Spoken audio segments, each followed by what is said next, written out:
Estamos lhe ouvindo. Pesados aqueles irmãos que a doce e bendita paz que se faz nesse ambiente permaneça conosco para sempre. Já estamos iniciando mais uma reunião de estudos, né? E, como de praxe, pedimos sempre a um participante para ler uma mensagem e, respectivamente, fazer a prece. Um outro voluntário se prontifica para fazer a prece. Vamos começar? Alguém? Algum voluntário? Eu vou ler aqui e outro irmão faz a prece, ok? É do livro Caminho, Verdade e Vida, de Chico Xavier, pelo Espírito Emmanuel. É o item 110. Vidas sucessivas.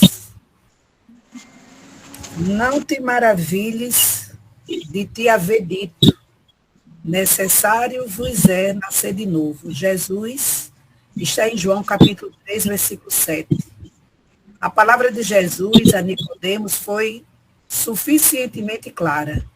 Desviá-la para interpretações descabidas pode ser compreensível no sacerdócio organizado, atento às injunções da luta humana, mas nunca nos espíritos amantes da verdade legítima. A reencarnação é lei universal. Sem ela, a existência terrena representaria turbilhão de desordem e injustiça.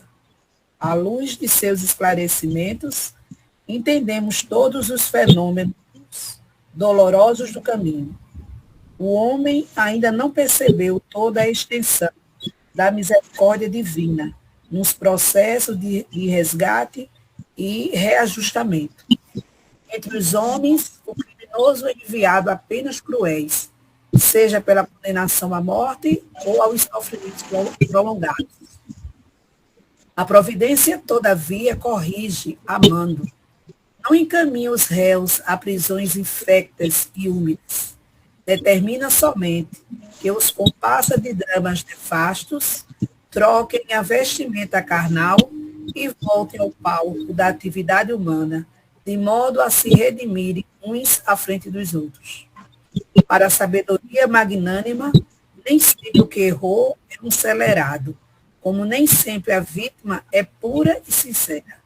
Deus não vê apenas a maldade que surge à superfície do escândalo, conhece o mecanismo sombrio de todas as circunstâncias que provocaram um crime. O algoz integral, como a vida integral, são desconhecidos dos homens. O pai, contudo, identifica as necessidades de seus filhos e reúne-os periodicamente pelos laços de sangue na rede dos compromissos edificantes, a fim de que aprendam a lei do amor entre as dificuldades e as dores do destino, com a bênção do temporário esquecimento. Que assim seja.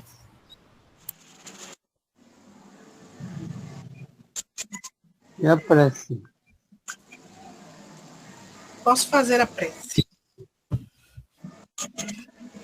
Então vamos pedir ao Pai que está nos céus, que nos oriente, que nos abençoe, que a espiritualidade amiga ampare o nosso irmão hoje no seu estudo, que possamos entender a mensagem que ele vai expor, possamos refletir sobre tudo que aqui vamos ouvir e colocar em prática dentro das nossas possibilidades.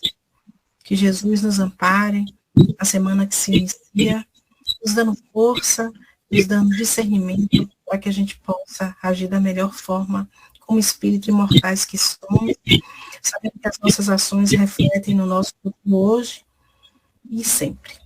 Fica conosco, mestre, nos ampare, nos guia, que assim seja. E assim seja. Assim sendo, devolvemos a palavra a Silágio, que vai apresentar ou reapresentar o facilitador. Eu, seu Mário, vou apresentar hoje o nosso amigo Dilton. Fique à vontade. Né? Então, a gente hoje vai estar recebendo o nosso amigo Dilton Mata, lá de Feira de Santana, né? Trabalhador, incansável.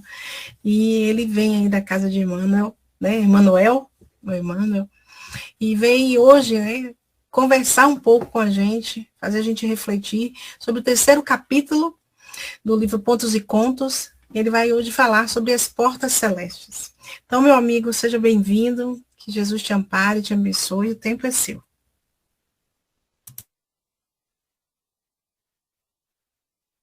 Fechou o áudio, estava aberto. Fechou de novo. Agora. Amados irmãos, muita paz para todos. A minha paz eu vos deixo, a minha paz eu vos dou. Não vou lá dou como o mundo dá. Não se turbe vossos corações. Eu estou convosco até o fim dos séculos. Tendo vindo Jesus às cercanias de Cesareia, de Filipe, eis que ele interroga assim os seus discípulos. Que diz os homens com relação ao Filho do Homem? Que diz os homens, quem sou eu? Eles lhes responderam. Dizem uns que és Elias, outros que João Batista, outros que Jeremias, ou alguns profetas que ressuscitou.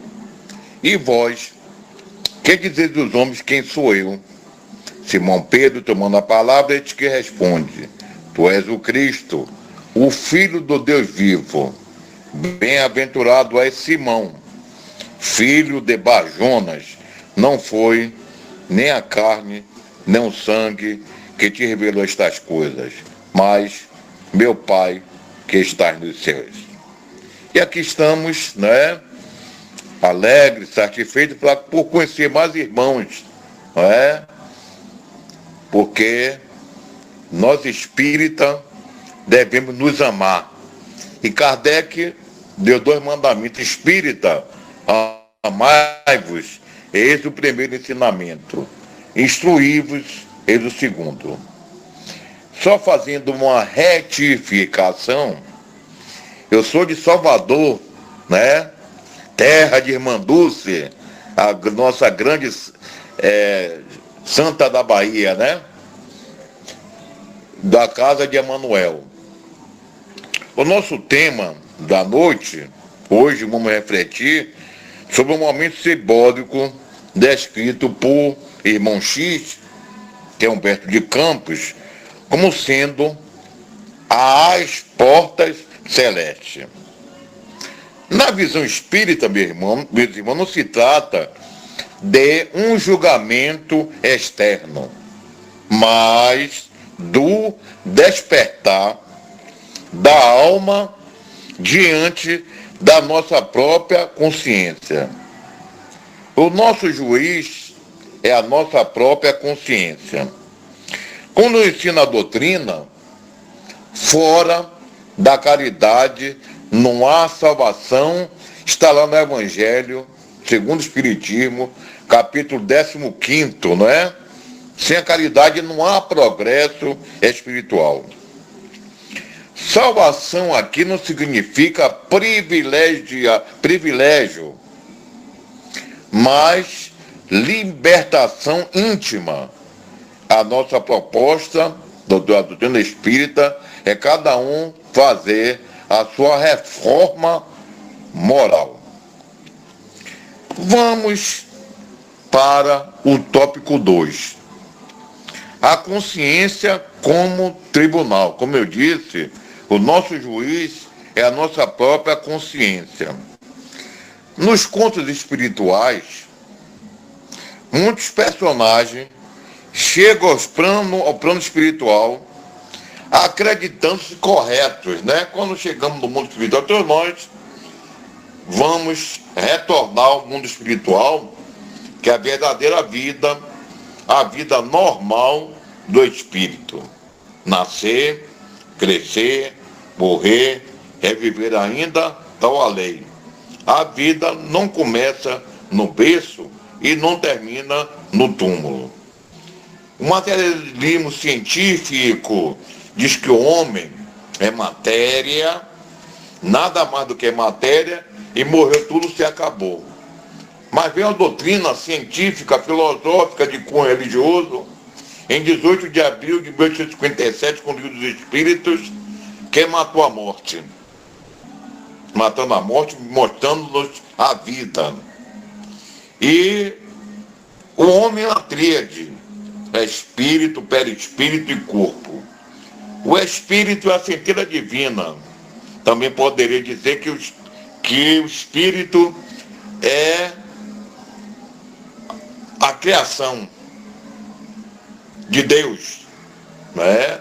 O ser inteligente da criação. O perispírito, ou corpo bioplasmático, é aquele envoltório que faz ligação com o corpo. O corpo é o objeto através do qual o espírito usa para entrar em relação com o mundo corporal. Morrendo o corpo, fica o espírito. E quando desencarnamos, voltamos ao mundo espiritual, tal homem, tal espírito. Se formos mal aqui na Terra, vamos ter problemas no mundo espiritual. Se formos bons aqui na Terra, ou planetas similares, teremos o mérito de continuar a trabalhar no mundo espiritual. Mas aqui na Terra, nós que somos espíritas devemos tomar muito cuidado. Pensar que já estamos evoluídos. Contar-vos um caso simples, um palestrante espírita, muito inteligente, né? Ele fazia as palestras dele em várias e várias instituições espíritas e usava o pronome vocês, não é? Não usava o pronome nós. Ele dizia, vocês são orgulhosos, vocês são vaidosos, vocês são egoístas. Então, jogava para a plateia as iniquidades que o povo tinha e se isentava. Algumas pessoas da plateia adoravam a palestra dele, outros saíam aborrecidos, porque ele delatava defeitos que todos nós realmente temos. Ele julgava. Jesus, com aquela mulher, ele não julgou, né? Escreveu na areia todas as iniquidades que nós temos. E disse, mulher, cadê teus acusadores? Foram-se, Senhor, foram-se. Eu também não te condenarei, porém diz, não peques mais. Mas esse o palestrante, voltando ao palestrante, ele fazia isso, não é? Delatava as iniquidades que no dia a dia nós temos na nossa jornada. Quando chegou no mundo espiritual, ele já estava consciente que havia desencarnado. E esperava, já no mundo espiritual, ele ser diretor de algum trabalho no mundo espiritual. Ele foi recebido pelo diretor e foi entrevistá-lo.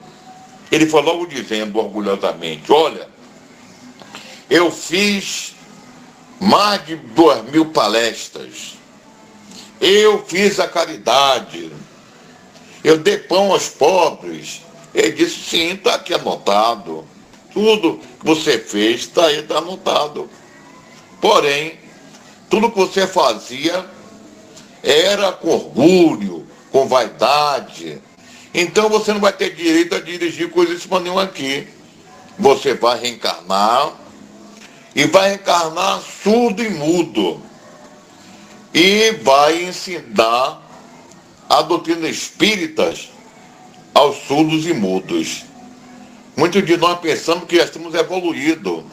Olha lá a rainha de França, ao chegar no mundo espiritual, os seus súditos estavam como superiores a ela em moral. Não é isso? Então, continuando aqui, chegamos no mundo espiritual cheio de justificativas. Eu precisava agir assim, né? Todo mundo faz. Não tive escolha. Olha, falar nisso, os pais. Nós que somos pais. É dizer aquele gibrancale, vossos filhos não são seus filhos. Veio de vós, mas não pertence a vós. Nós temos uma grande responsabilidade com nossos filhos. E nossa obrigação é orientá-los para o progresso material e o progresso espiritual. Casa dos pais, escola dos filhos. Se eu uso bebidas alcoólicas, eu não posso dizer a meu filho que não use. Qual a moral que eu tenho? Acabou-se aquela questão de dizer, faça o que eu mando, não faça o que eu faço. Vamos fazer o certo para ensinar aos nossos filhos e aquilo que depende de nós a verdade, né? Porque o álcool é prejudicial. Mas diante da realidade espiritual, percebendo que a lei divina não avalia aparências, avalia as intenções e consequências, né? O Espiritismo nos ensina que Deus é soberanamente bom e justo. Por isso que está lá no livro do Espírito, primeira pergunta. Que é Deus? O Espírito respondeu, Deus é a inteligência suprema, causa primária de todas as coisas. Aqui na Terra nós dizemos, eu sou um cientista, eu sou advogado, eu sou engenheiro. Isso é para a sua profissão. No mundo espiritual vai ser a pergunta nivelando todo mundo. Que trazes? Que bem tu fizeste e quantas lágrimas tu enxugaste? Também não há condenação externa. Olhe bem, Deus não pune ninguém. As leis de Deus foi dada através de Moisés, né? Aqueles 10 mandamentos. Eu sou o Senhor teu Deus que vos tirei do Egito da casa da servidão. Não terás outro Deus diante de mim. Com aquele primeiro mandamento foi dizer o seguinte, ora, antes você era um politeísta, agora não. Agora estou introduzindo o monoteísmo, a crença de só Deus. Não useis o nome de Deus em vão. Não matarás, não roubarás, não cobiçarás a mulher do seu próximo. E Jesus foi mais além. Quando perguntaram-lhe, mestre, qual é o maior mandamento da lei de Deus? Jesus, o maior pedagogo da humanidade, foi o que ele disse? Amar a Deus sobre todas as coisas. E outro vos dou que é semelhante a este. E ao próximo como a ti mesmo. E que é o nosso próximo? Toda humanidade. O tribunal, a gente não vai para um tribunal como acontece aqui no direito, não é? O tribunal ocorre quando tiramos a vida de alguém, né? Lá não existe um tribunal. É a nossa própria consciência. Existem as leis estas que devem ser obedecidas, né? Por isso que Jesus disse, olha, daqui não saireis enquanto não pagues o último centil. A consciência é o espelho fiel da verdade. Quando nós fazemos alguma coisa errada, não nos vem um remorso? Não é verdade? Caso análogo é quando chegamos no mundo espiritual, vai sendo mostrado como fazer um retrospecto da nossa vida, o que fizemos aqui na Terra, né? Lei de causa e efeito. As forças celestes não encontramos por punição arbitrária. Que a lei de Deus, já falava o grande juiz togado, a lei dos homens, ela é falha. A lei de Deus, ela não é falha. Não existe falha nenhuma. Falou o juiz com muita propriedade. Encontramos na lei de causa e efeito consequências natural das escolhas. Quer ver uma escolha? Olha, eu vou ser um alcoólatra. Vai ter consequências. Que esse corpo é um objeto através do qual o espírito usa para entrar em relação com o mundo corporal. E se eu sou alcoólatra, eu vou ser um suicida indireto, não é? Indireto. E o suicida, quer ser direto ou indireto, existe consequência do mundo espiritual. Na Terra já vamos sofrer as consequências, que é a cirrose, a velhice precoce, problema no pulmão. Então não foi Deus que vai colocar essa doença em nós. Somos nós que buscamos esse sofrimento. E no mundo espiritual, não é? Olha, quem não se lembra de André Luiz? Ele foi o quê? Um suicida indireto. Olha o sofrimento dele lá. Ouvir aqueles... Ele na zona umbralina, ouvindo aquelas vozes, suicida, suicida. Que existe suicídio direto, na qual nós ceifamos a nossa vida, como rapidamente, ou através, se jogando de um precipício, ou ingerindo qualquer líquido letal, né? Então, no mundo espiritual, o que vai acontecer? Nós temos que responder. Por exemplo, se eu tinha que viver 50 anos e com 20 eu pratiquei o suicídio, eu retorno para complementar aquele tempo e volto com uma enfermidade proveniente do abuso que eu fiz, né, aqui na Terra. Encontrei afinidade vibratória. Nós, semelhante atrás de semelhante, não é? Sintonia espiritual. Qual é a nossa sintonia espiritual? Agora no carnaval.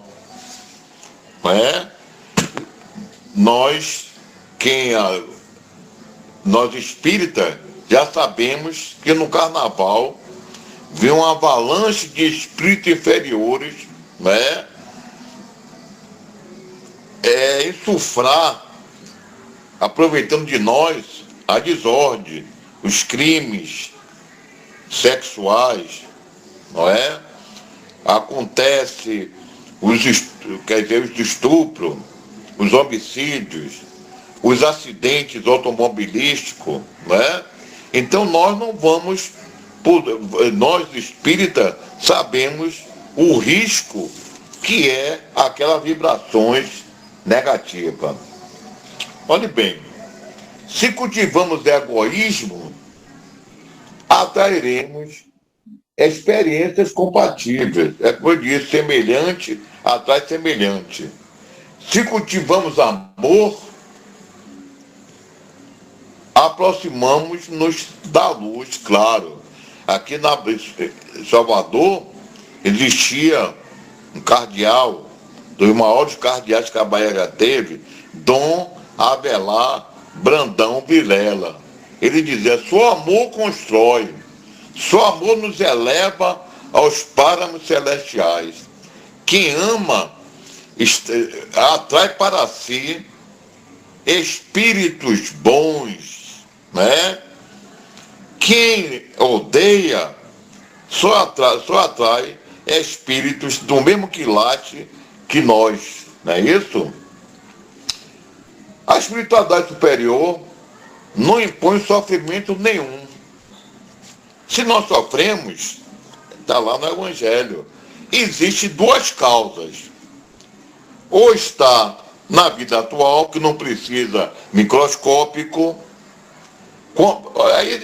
e enumera lá quantos pais sofrem por não ter se preocupado em saber orientar os seus filhos, quantas uniões infelizes porque não teve a química do amor, não é?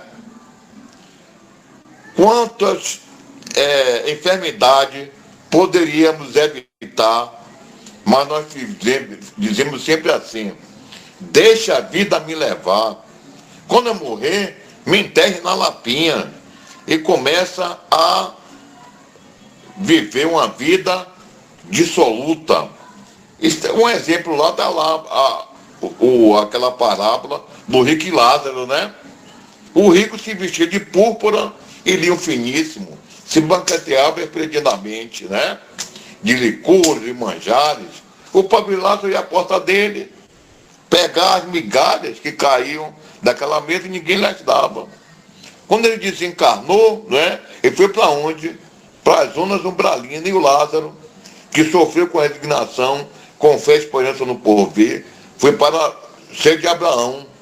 Ser de Abraão, uma unidade no mundo espiritual de paz e harmonia.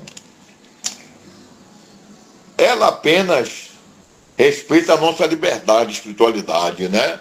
Nós temos livre-arbítrio, liberdade de agir, liberdade de pensar, liberdade de querer ou deixar de querer. Por isso que cada pensamento é semente. Penso, logo existo. Se eu penso no bem, eu atraio o bem. Se eu penso no mal, eu vou atrair o quê? O mal. Cada palavra é compromisso. Olha, temos que usar palavras edificantes. Uma boa palavra auxilia sempre. Dá um exemplo. Uma certa feita, estava lá uma obra, construção civil, e o engenheiro da obra falou para o encarregado que era espírita: olha, faz alguma coisa aí para que nós possamos ver a acústica desse salão. Aí o amigo espírita não ia falar bobagem. Falou-se: tenha fé em Jesus. Quando ele disse tenha fé em Jesus, saiu aquele eco e chegou até uma casa abandonada, onde lá estava um homem com um revólver, já se preparando para praticar o suicídio. Quando ele ouviu aquela voz, ele deixou o revólver, jogou o revólver no chão e foi ver de onde saiu aquele eco, aquela voz. E chegou no local e viu o engenheiro encarregado. Aí disse: meu amigo, por que eu vou confiar em Jesus? Eu estou desempregado, eu sou pai de 4 filhos, eu não aguento mais sofrer, eu vou tirar minha vida, e você não fala e confia em Jesus?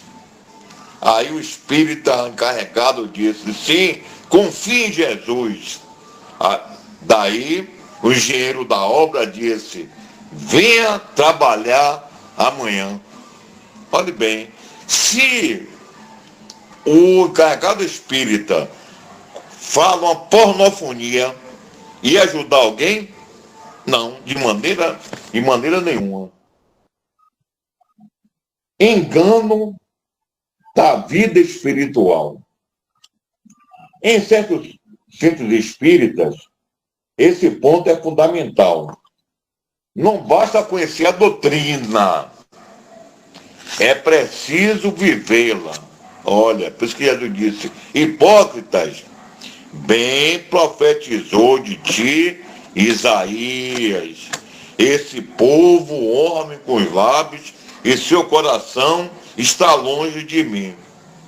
O espírita é cobrado, sabe disso? Dizer que é espírita é muita responsabilidade. Lembra desse instante do caso hilariante? Uma certa feita eu estava no ônibus aqui em Salvador e estava tendo muitos assaltos no ônibus, né? Aí o cidadão, lá no fundo do ônibus, disse: olha, eu sou espírita, convicto, não tenho medo da morte, mas se um meliante for me assaltar, eu vou pular no pescoço dele, vou garguelar ele até matar. Aí um cidadão que era católico, lá que estava lá na frente, disse: que espírito é esse? Olha que vergonha que se passou, né? Que nós somos totalmente testados. Tinha um palestrante dos jovens espíritas que falavam muito bem sobre a caridade. E todos aplaudiam. Falavam muito bem, com desenvoltura. Aí o mentor espiritual resolveu testar como ele estava na caridade. Se ele praticava a mesma caridade dentro da sua integralidade.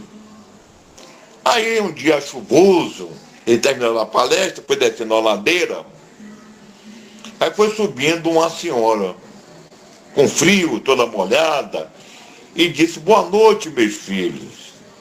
Eu estou vivo na rua. Eu gostaria que você me desse um abrigo. O casado disse: olha, se eu levar essa velha para minha casa, minha esposa vai até dizer que ela é alguma coisa minha. O outro disse: olha, eu moro numa avenida, e se eu levar essa velha para casa, no outro dia o pessoal vai dizer que era casa meu. Pronto. Aí colocou a mão no bolso. Tem dinheiro? Tenho. Resolveram colocar essa senhora em um hotel. E levou já mais de 23h30, mais ou menos. Para no outro dia ele ia retornar para ver o que fazia com essa velha, se levar para um abrigo, onde colocá-la. Olha que surpresa. No outro dia, ao chegar lá, falou no atendimento sobre a velha. Ele disse: não, eu trouxe ontem com a senhora para se hospedar. Senhora para se hospedar aqui? Não. Eu tenho aqui anotado todas as pessoas que estão aqui hospedadas. Essa senhora nunca apareceu aqui. O senhor deve estar louco. Não. Aí pronto, eles foram embora. Quando foi à noite, dava a palestra deles. Falaram muito bem. Quando terminou, o irmão, mentor espiritual, perguntou: meus irmãos, como estão vocês na caridade? Meu irmão, vou bem, fazendo aí a caridade. Você não está bem não, meu irmão. Eu me materializei de uma senhora, entendeu? E vocês, um disse que a esposa ia ciumar, o outro disse que o vizinho ia falar. Então você me colocaram aonde?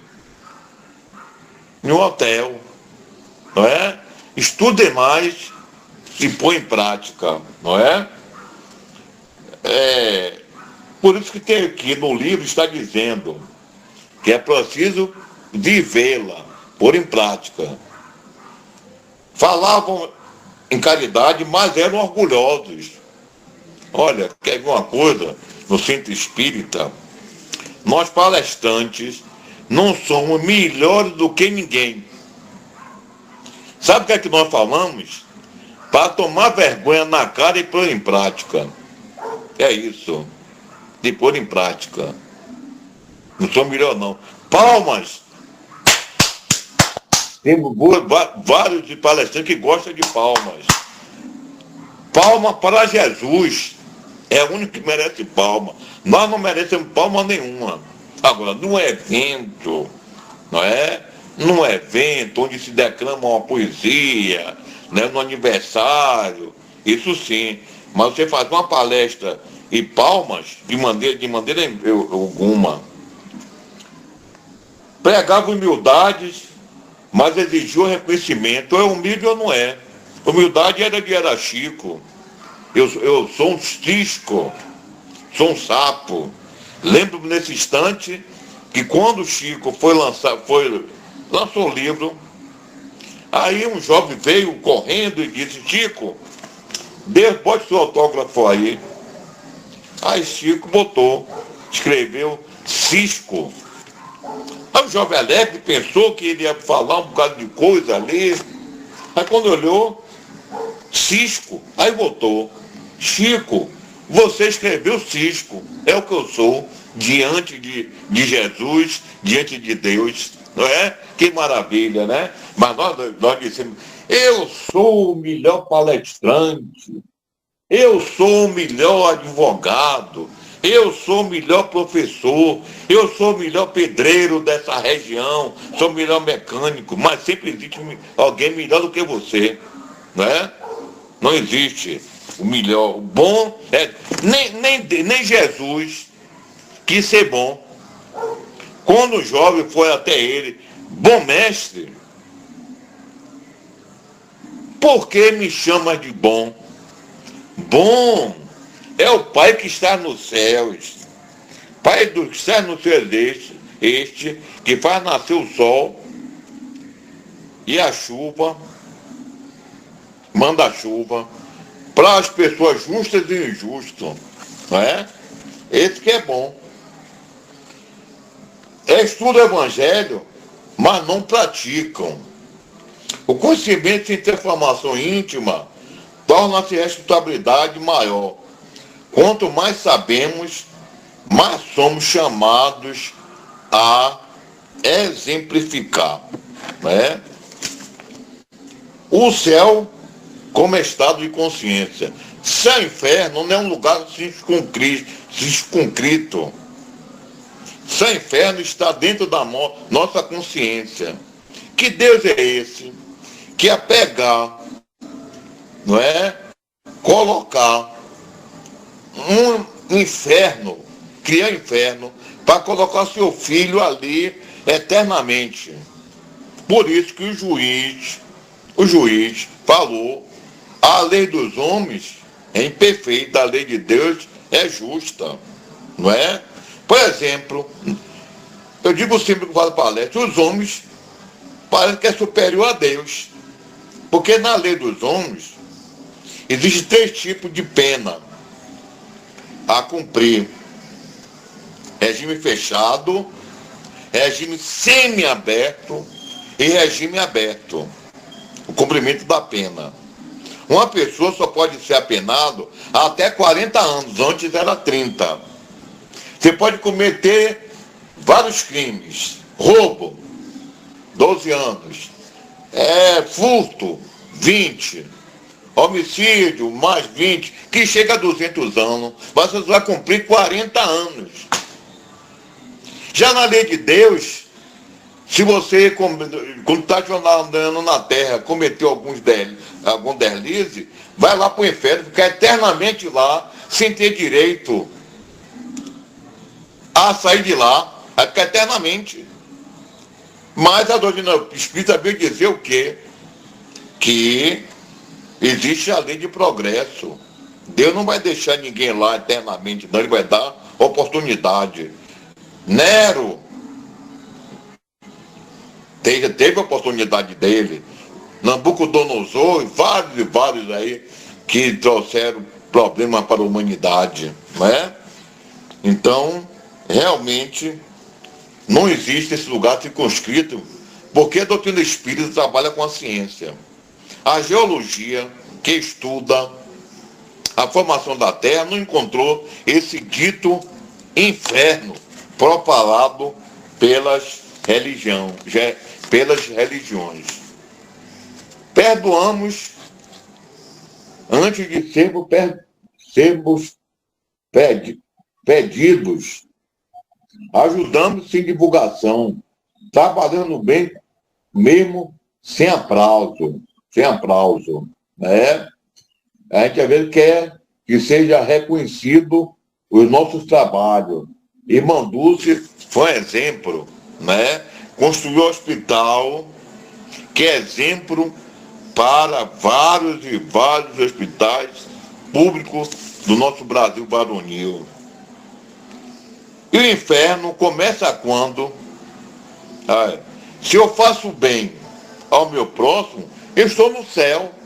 O céu da nossa consciência.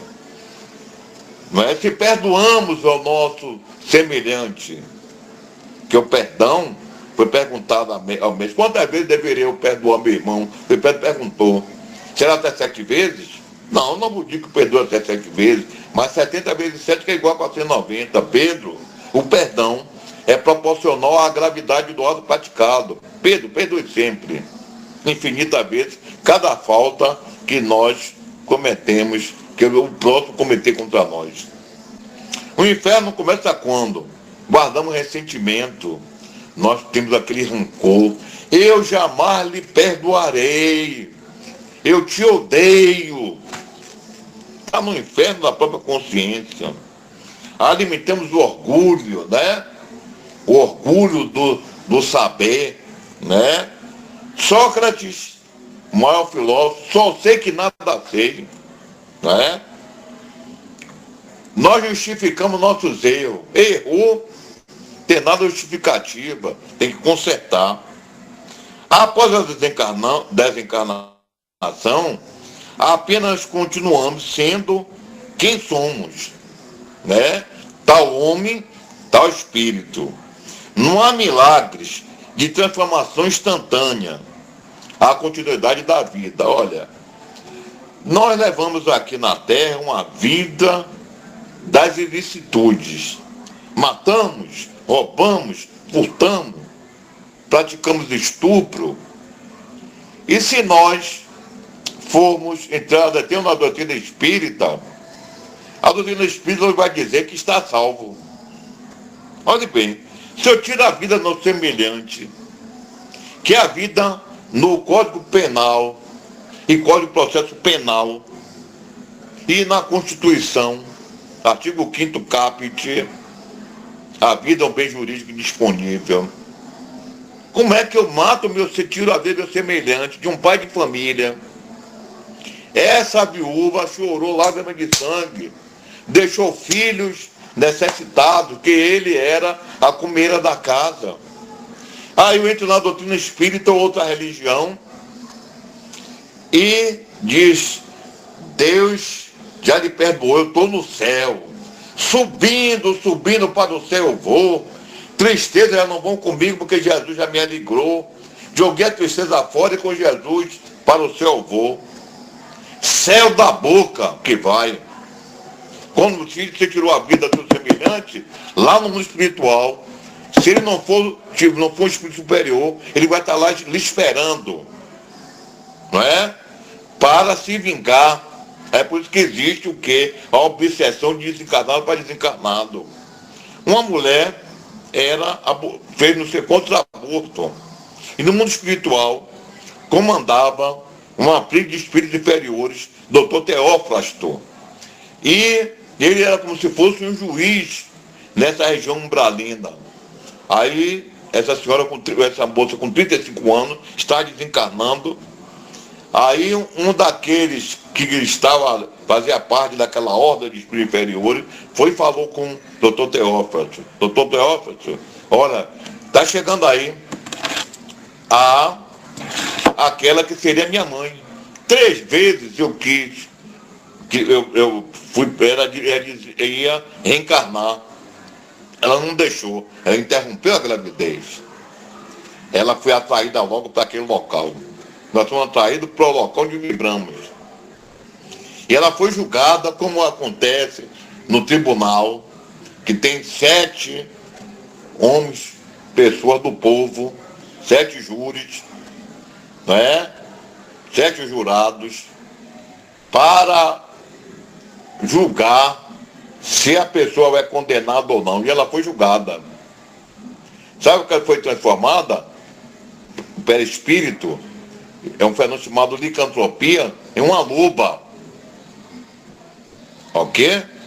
Então, nós devemos se preocupar muito com o mundo espiritual. Nós não vamos transformar da noite para o dia. Já dizia Emmanuel, transforme-se, nem que saiba 1 milímetro por dia. Que milímetro?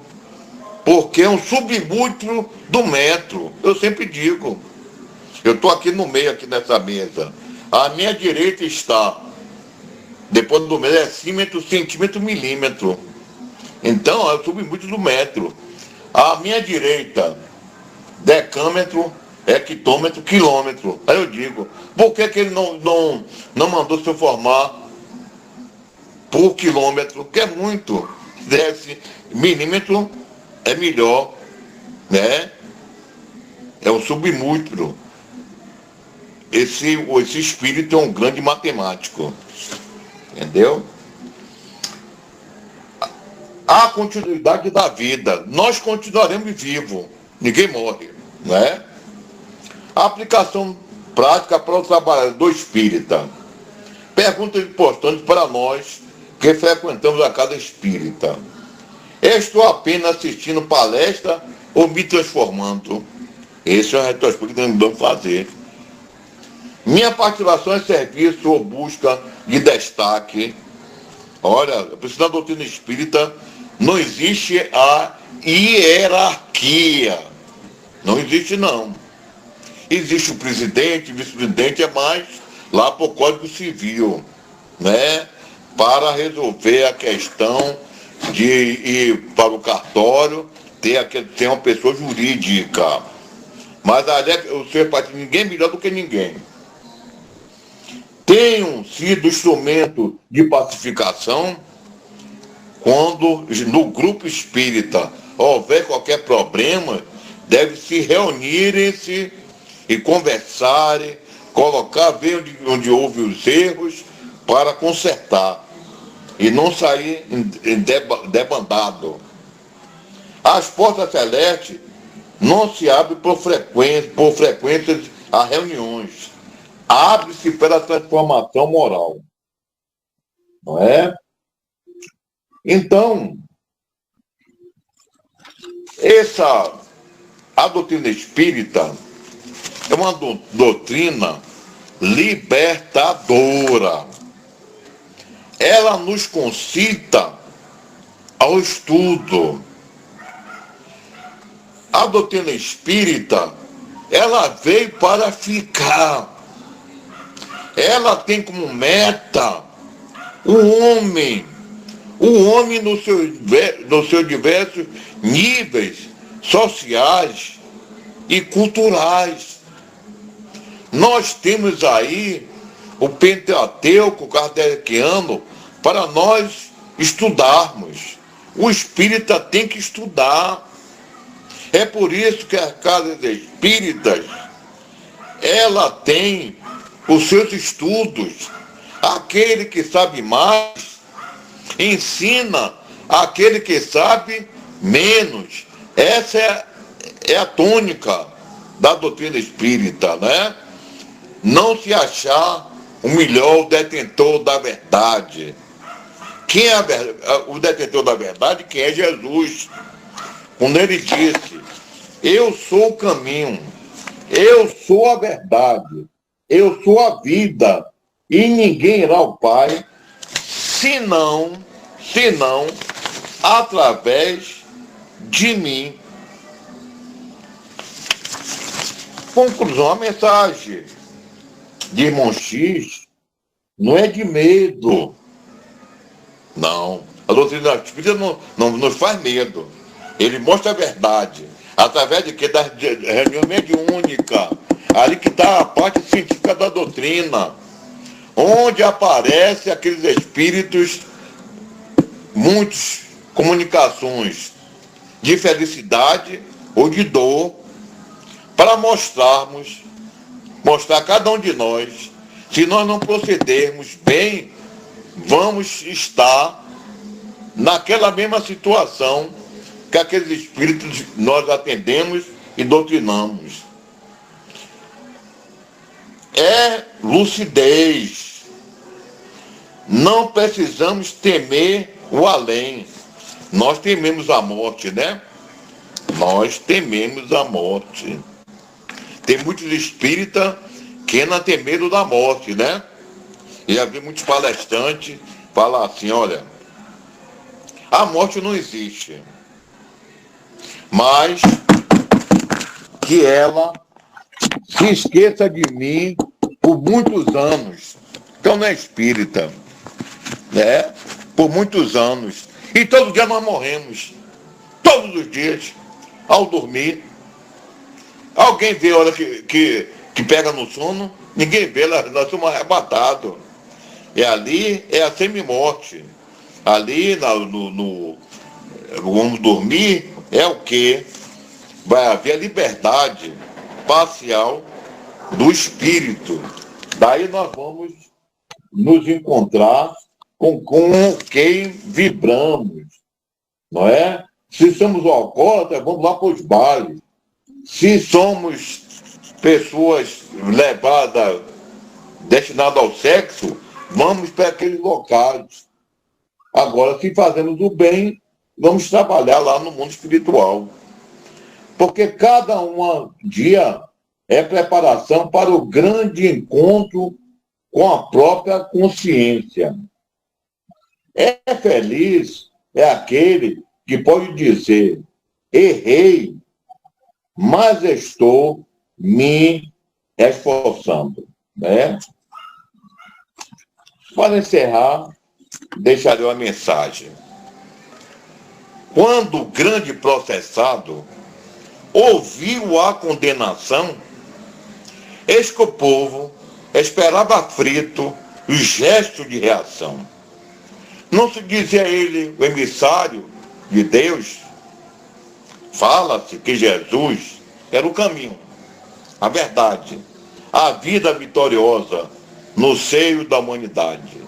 Entretanto, pobre e humilde, em face da multidão, ele era tido à conta de feiticeiro e ladrão. Vencido e dilacerado, o mestre não reagia, suportando a sua cruz pesada na túnica da ironia. Porque o condenado não pediu dos céus incêndios, misérias e escasséus, onde as armas poderosas de Jesus de Nazaré. Quando um aluvião de trevas pairou sobre a terra, eis que desceu um livro brilhando. Era o Evangelho de Jesus. Tremeram dourados olhos. Arcanjos vinham dos astros. Em cântico de louvor. Ao invés da miséria, o livro pedia à terra bondade, perdão e amor.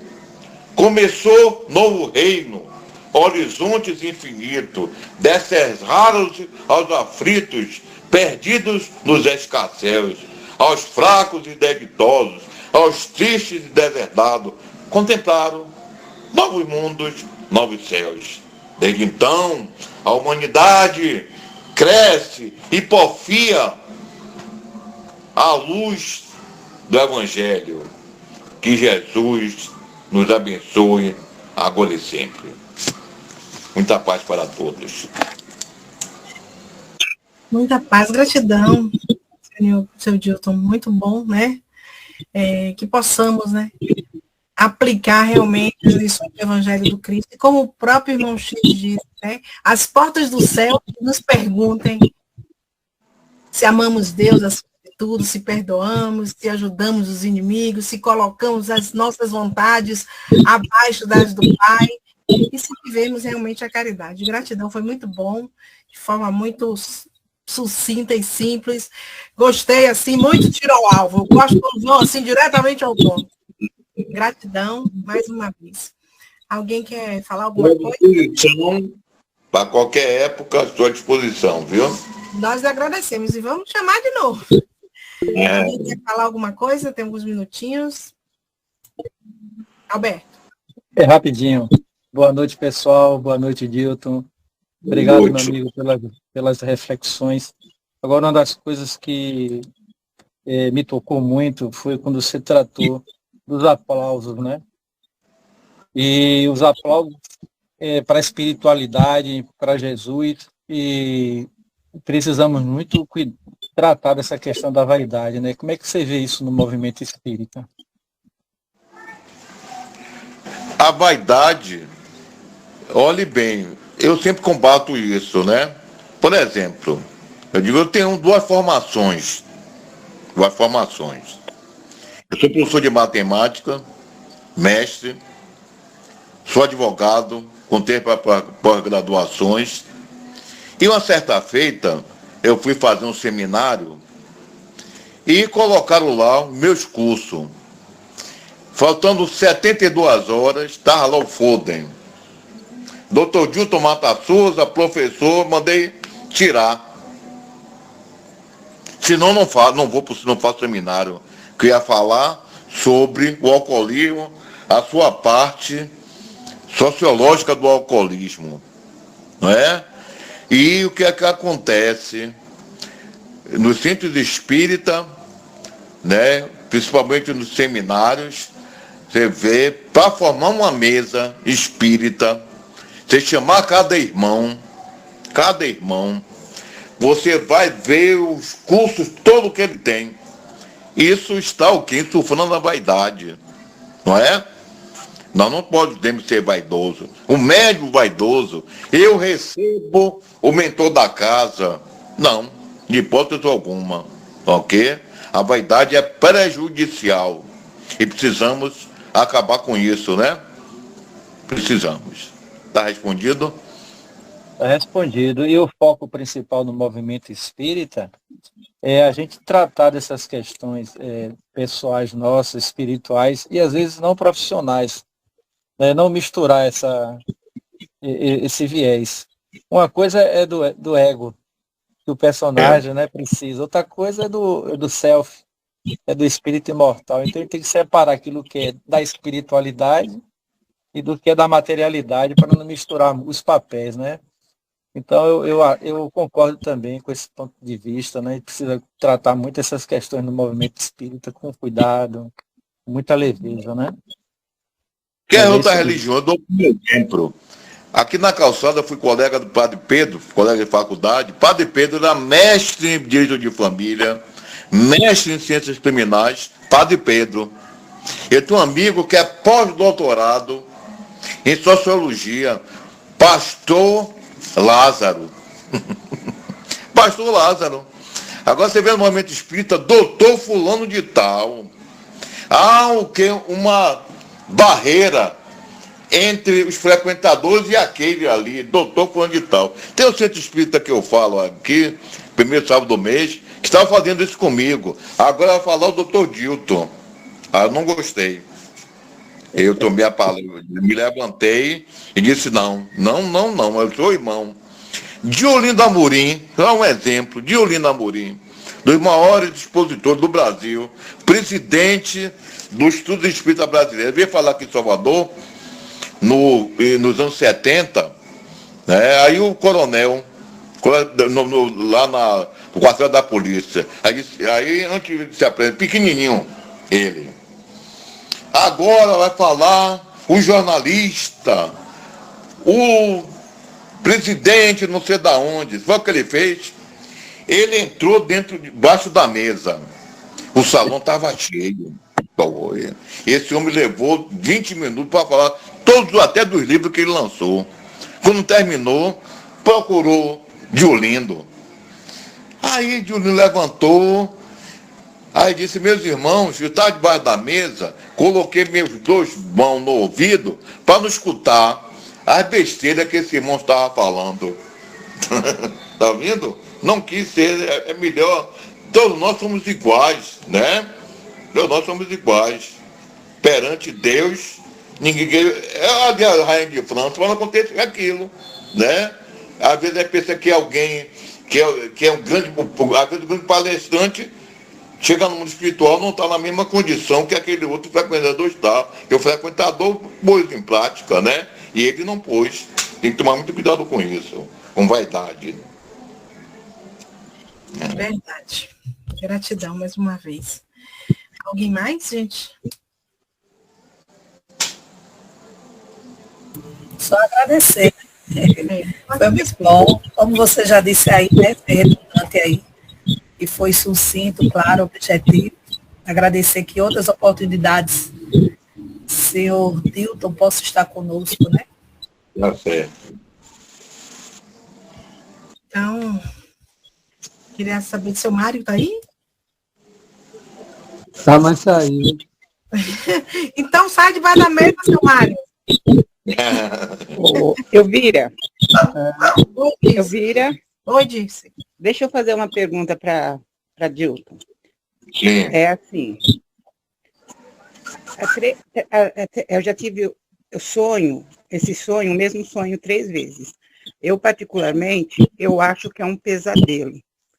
E o sonho é assim: eu sou tudo que eu não quero ser,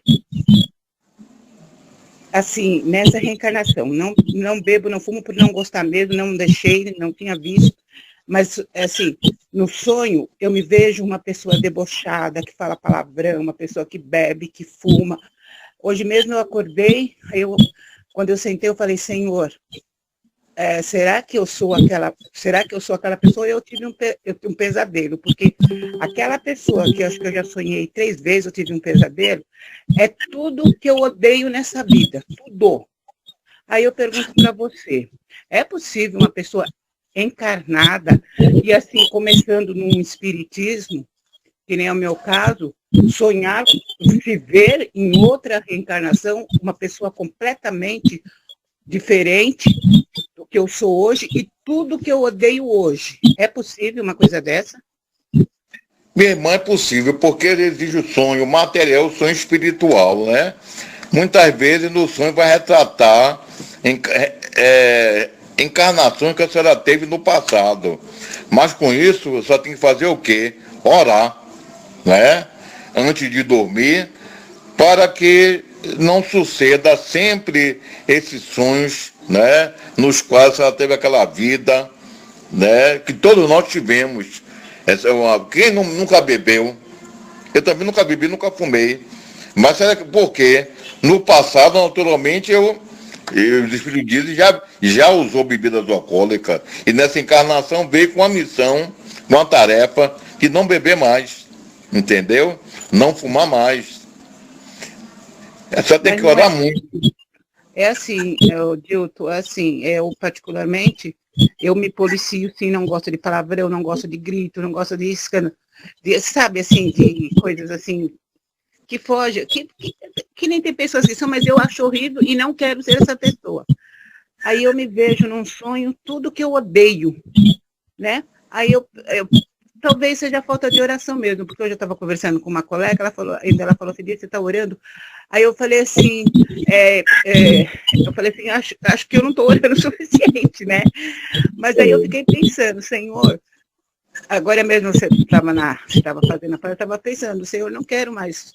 Se eu fui aquela pessoa, passado, hoje eu não sou mais, né? Então já é um grande passo, né? Porque, assim, de ver uma pessoa que lastimável, vamos dizer assim, e hoje sou diferente.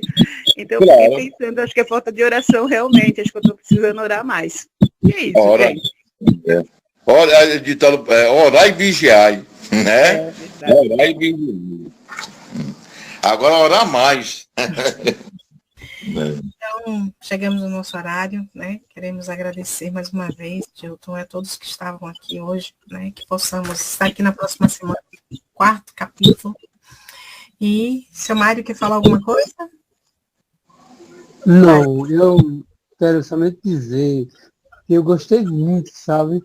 Porque se Sinai me conhece e sabe que algumas preleções que eu faço, eu completo muito com historietas. E ele contou assim, algumas, né, do Homem da Fé, né, do Revólver. Algumas que ele contou eu já tinha lido em livros, e até mesmo não sei se é poema, do Evangelho. Eu tinha ele no livro de Chico Xavier, mas já faz uns tempo que eu procuro e não encontro. Eu acho essa mensagem muito linda do Evangelho. Aí fizemos até na federação uma apresentação, sabe? Com as cordas, descendo o livro do Evangelho e a pessoa recitando. Eu achei muito linda. Eu queria saber como é que eu faço para... Qual é o livro que tem essa mensagem? Está sabendo qual é, né? Do Evangelho? Essa poesia. Essa poesia eu já conheço há 50 anos, né? Eu não me lembro onde foi, meu irmão. A capa já voou. O poema da gratidão, que nosso irmão Divaldo Franco, com maestria, né, eu declamo sempre, eu sei que é no livro Viagens, que tem ele.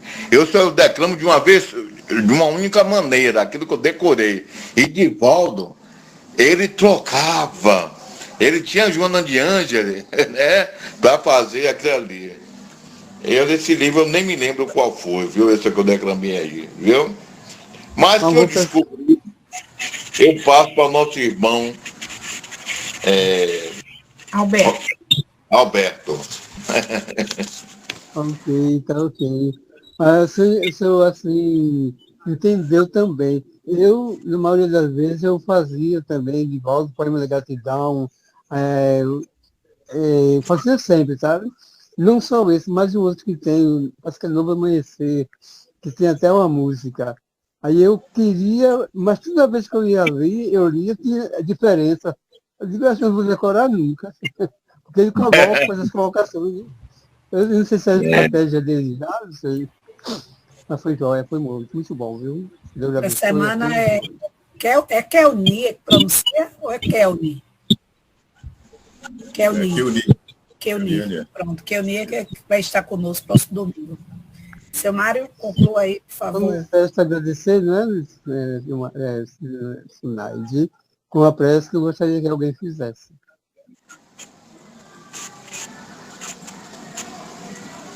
Pode fazer? Eu pensei que o senhor ia declamar. Eu também. Era mesmo. Queria ouvir também, viu? O senhor declamar. Outra hora. Declame aí, seu Mário. O senhor tem, o senhor Não, sabe. não. Hoje não, né? Fofinha. Hoje seu Mário, ele está... Alberto, pode fazer a prece para a gente? Podemos. Obrigada.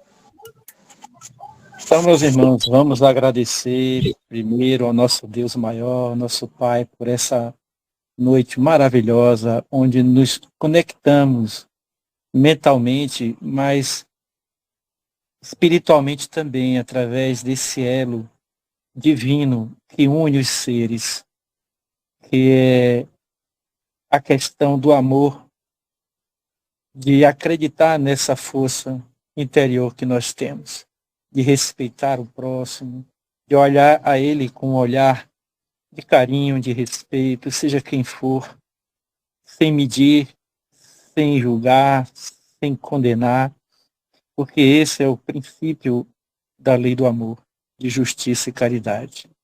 Então, a partir dessa noite, desse estudo, que nós possamos sentir o outro nessa perspectiva crística que o nosso mestre nos trouxe.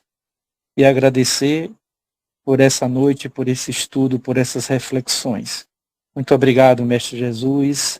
Abençoa, ilumina e protege a nossa amiga Joelina, que desencarnou recentemente, que ela receba da espiritualidade o amparo e o acolhimento no plano espiritual, que ela seja bem recebida, que ela receba todos nós que estamos aqui nesse instante, esses eflúvios, essa energia de gratidão por tudo que ela fez no movimento espírita, nos momentos que ela esteve conosco, também trazendo estudos, reflexões. E que ela seja amparada e conduzida a um local de equilíbrio e paz. Muito obrigado, Senhor. Que assim seja. E assim seja, em nome de Deus, Pai Todo-Poderoso, em nome de Jesus e em nome de Maria.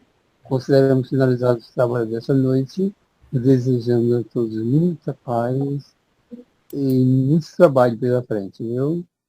Que Deus abençoe a todos. Assim seja.